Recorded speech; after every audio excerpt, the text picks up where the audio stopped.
નમસ્કાર ખેડૂત મિત્રો, ઓનલી ખેડૂત હેલ્પમાં આપનું સ્વાગત છે। આજે તારીખ 9 જુલાઈ 2024 આજના સાંજના 6:30 વાગ્યાના મહત્વના હવામાન સમાચાર જાણીશું, જેમાં ગુજરાતમાં 9 જુલાઈથી આજથી બીજો રાઉન્ડ વરસાદનો ચાલુ થયો છે।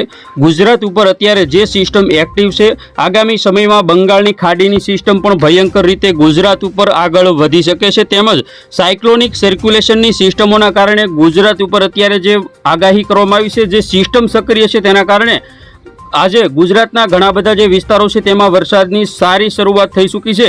અત્યારે રાત્રે તેમજ આવતીકાલે કયા કયા વિસ્તારોમાં વરસાદ જોવા મળશે, જોઈએ સંપૂર્ણ અપડેટ। ચેનલમાં નવા હોય તો સબસ્ક્રાઇબ કરી લેજો। અત્યારના સમયની અપડેટ જોઈએ તો અત્યારે આખા ગુજરાતની અંદર વરસાદી સિસ્ટમ એક્ટિવ છે। સાયક્લોનિક સર્ક્યુલેશન જે 2 જેટલા સક્રિય છે, જેની અસર ગુજરાત ઉપર અત્યારે થઈ રહી છે। તો બંગાળની ખાડીની અંદર ટૂંક સમયમાં હવે લો પ્રેશર સિસ્ટમ બનેલી છે, જે આગળ વધશે અને ગુજરાત સુધી પહોંચશે।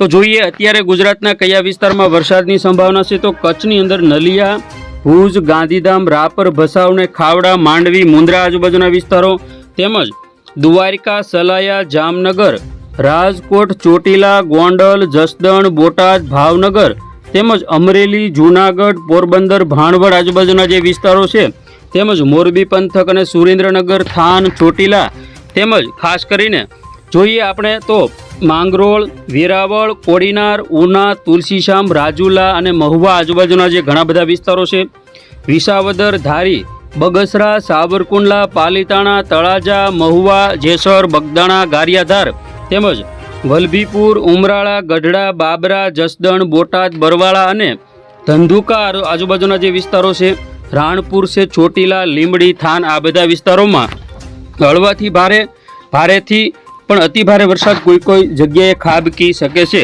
જોઈએ હવે આપણે દક્ષિણ ગુજરાતની અપડેટ, તો ખાસ કરીને રાજપીપળા, ભરૂચ, સુરત તેમજ તાપી જિલ્લાની અંદર અને નવસારી, વલસાડ અને ડાંગ જિલ્લાના જે વિસ્તારો છે તેમાં પણ વરસાદની સંભાવના છે, જેમાં ભવનાથ, અંબોસી, સાપુતારા, ડાંગ, વાંસદા, વાપી, કપરાડા, ખાડોલી આ જે બધા વિસ્તારો છે તેમાં વરસાદની સંભાવના છે।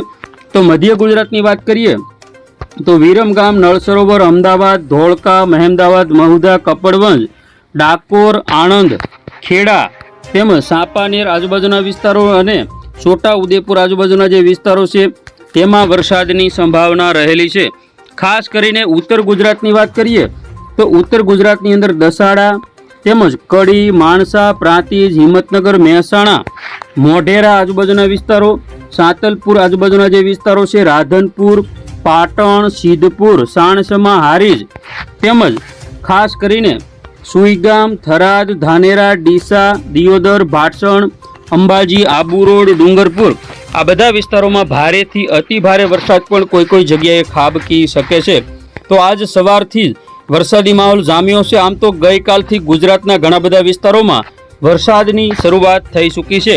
જોઈએ રાત્રિની અપડેટ, તો રાત્રિના સમયે જોઈએ જીએફએસ મોડલ અનુસારની અપડેટ, જેમાં ખાસ કરીને જૂનાગઢ, વેરાવળ, ઉના, મહુવા, તળાજા, અમરેલી, ધારી, બગસરા, વિસાવદર, ગોંડલ, જસદણ, બોટાદ, ભાવનગર, વલભીપુર, ઉમરાળા તેમજ મધ્ય ગુજરાતમાં વિરમગામ, અમદાવાદ, કપડવંજ, ધોળકા, નડિયાદ, ગોધરા, દાહોદ, વડોદરા, છોટા ઉદેપુર અને આજુબાજુના તમામ વિસ્તારો, ગાંધીનગર, મહેસાણા, હિંમતનગર, ખેડબ્રહ્મા, ડુંગરપુર, પાલનપુર, આબુ રોડ આ બધા વિસ્તારો તેમજ દક્ષિણ ગુજરાતની વાત કરીએ ભરૂચ, રાજપીપળા, સુરત, તાપી, વલસાડ, નવસારી અને ડાંગ જિલ્લામાં પણ વરસાદની શક્યતા રહેલી છે। આવતીકાલે વહેલી સવારની અપડેટ જોઈએ, જેમાં 8 વાગ્યાના સમયગાળા દરમિયાન વેરાવળ, ઉના, મહુવા, તળાજા, અમરેલી, જેસર, બગદાણા તેમજ ગોંડલ, રાજકોટ, જસદણ, ચોટીલા અને સુરેન્દ્રનગરના વિસ્તારો તેમજ રાજપીપળા આજુબાજુના જે વિસ્તારો છે, ભરૂચ, સુરત, તાપી તેમજ વલસાડ, નવસારી તેમજ ડાંગ જિલ્લાની અંદર પણ વરસાદની આગાહી કરવામાં આવી છે। તો વિરમગામ, અમદાવાદ, ધોળકા, નડિયાદ, ગોધરા, દાહોદ અને લુણાવાડા આજુબાજુના જે વિસ્તારો છે તેમજ રાધનપુર, મહેસાણા, થરાદ, ધાનેરા આજુબાજુના જે વિસ્તારો છે અને ગાંધીધામ આજુબાજુ કચ્છના વિસ્તારોમાં પણ વરસાદની સંભાવના રહેલી છે। આવતીકાલે બપોરની અપડેટ જોઈએ, જેમાં બપોરના 2 વાગ્યાના સમયગાળાથી 3 વાગ્યાના સમયગાળા દરમિયાન કચ્છની અંદર લખપત, ખાવડા, નલિયા, ભુજ, ગાંધીધામ, રાપર, ભચાઉ, માંડવી તેમજ સૌરાષ્ટ્રમાં દેવભૂમિ દ્વારકા, જામનગર, મોરબી, સુરેન્દ્રનગર, રાજકોટ, બોટાદ, ગોંડલ, જસદણ, ચોટીલા, ભાણવડ તેમજ દ્વારકા, ઓખા, પોરબંદર, જૂનાગઢ, અમરેલી, બોટાદ, ભાવનગર, વલભીપુર તેમજ મહુવા, રાજુલા આજુબાજુના જે વિસ્તારો છે, ગીર સોમનાથના ઉના આજુબાજુના જે વિસ્તારો છે તેમાં વરસાદની સંભાવના છે. તો ખાસ કરીને ઉત્તર ગુજરાતની અંદર પણ સુઈગામ, પાલનપુર, મહેસાણા, ડુંગરપુર તેમજ મધ્ય ગુજરાત અને દક્ષિણ ગુજરાતના જે વિસ્તારો છે ભરૂચ, સુરત, વલસાડ, નવસારી, ડાંગ, તાપી આ બધા વિસ્તારોમાં પણ વરસાદની સંભાવના રહેલી છે.